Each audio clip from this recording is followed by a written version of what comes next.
Hi again, and welcome to another ZarMoney training session. In this module, we will be learning how to manually upload transactions right into ZarMoney. As a reminder, you can circumvent this step going forward by connecting your bank account directly to ZarMoney. Okay, now let's get started. First, ensure you check to make sure you are not importing transactions that you already recorded in the books. Download the transactions from your bank's website for the desired date range in either OFX, PFX, or QFX format.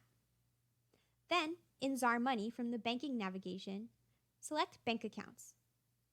Scroll to find the correct account, then click to expand, and find the Match button.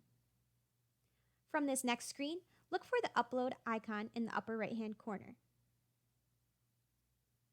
On the pop-up, click the Browse button to select the correct file. Then click Open and Next. From this next screen, verify that the information is accurate, and if it's all good, select Import Transactions. Next, you want to click Let's Go, and then ensure the date range in the upper right-hand corner is for the correct period.